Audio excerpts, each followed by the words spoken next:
வெளிநாடுகளுக்கு சுற்றுலா செல்பவர்கள் தங்களது பயண காப்புறுதியின் விதிமுறைகளை அறிந்திருக்க வேண்டும் என அறிவுறுத்தப்பட்டுள்ளது. குதிரையிலிருந்து கீழே விழுந்து 3 இடங்களில் முதுகெலும்பு உடைந்த நிலையில் பிரித்தானிய பெண் ஒருவர் தாய்லாந்து மருத்துவமனையில் தவித்து வருகின்றார். பிரித்தானியாவின் நோஃபோக் பகுதியைச் சேர்ந்த 57 வயதுடைய ஜான் இங்கிராம் என்ற பெண் தனது கணவர் ஸ்டூவர்ட்டோடு இணைந்து கடந்த பிப்ரவரி மாதம் தாய்லாந்திற்கு சுற்றுலா சென்றிருந்தார். மார்ச் மாதம் 8ஆம் தேதி கிராபி பகுதியில் அவர் குதிரை சவாரியில் ஈடுபட்டிருந்த போது எதிர்பாராத விதமாக குதிரையிலிருந்து தூக்கி வீசப்பட்டுள்ளார். இந்த கொடூர விபத்தில் அவரது முதுகெலும்பு 3 இடங்களில் உடைந்தது.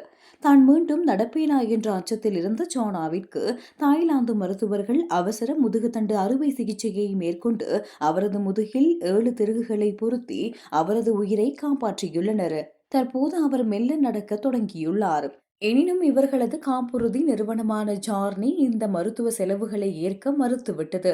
காப்புறுதி விதிமுறைகளின்படி குதிரை சவாரி என்பது உயிர் ஆபத்துள்ள ஒரு செயல்பாடு என்பதால் அதற்குரிய விசேட காப்புறுதி பிரீமியம் செலுத்தப்படாததால் பணத்தை வழங்க முடியாது என நிறுவனம் கூறிவிட்டது. இதனால் தற்போதைய நிலவரப்படி சுமார் 30,000 பவுண்டுகளுக்கு மேல் மருத்துவ கட்டணம் வந்துள்ளதோடு மருத்துவமனையில் இருக்கும் ஒவ்வொரு நாளும் மேலதிகமாக 2,000 பவுண்டுகள் கட்டணம் கூடிக்கொண்டே செல்கின்றது.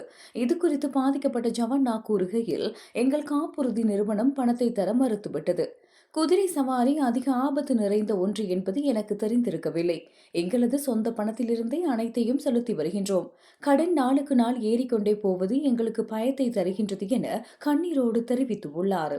அடுத்த 10 நாட்களுக்குள் அவர்கள் பிரித்தானியா திரும்ப திட்டமிட்டிருந்தாலும் மருத்துவ வசதிகளோடு கூடிய விமான பயணத்திற்கு மேலதிகமாக 10,000 பவுண்டுகளும், லண்டன் விமான நிலையத்திலிருந்து வீட்டிற்கு செல்ல விசேட தனியார் ஆம்புலன்ஸ் வண்டிக்கு 2,000 பவுண்டுகளும் தேவைப்படுகின்றன. தற்போது இவர்களது நிலையை அறிந்து நண்பர்கள் மற்றும் குடும்பத்தினர் இணைந்து இவர்களது மருத்துவ கட்டணத்தை செலுத்துவதற்காக GoFundMe இணையதளம் மூலம் பொதுமக்களிடம் நிதியுதவி கோரி வருகின்றனர்.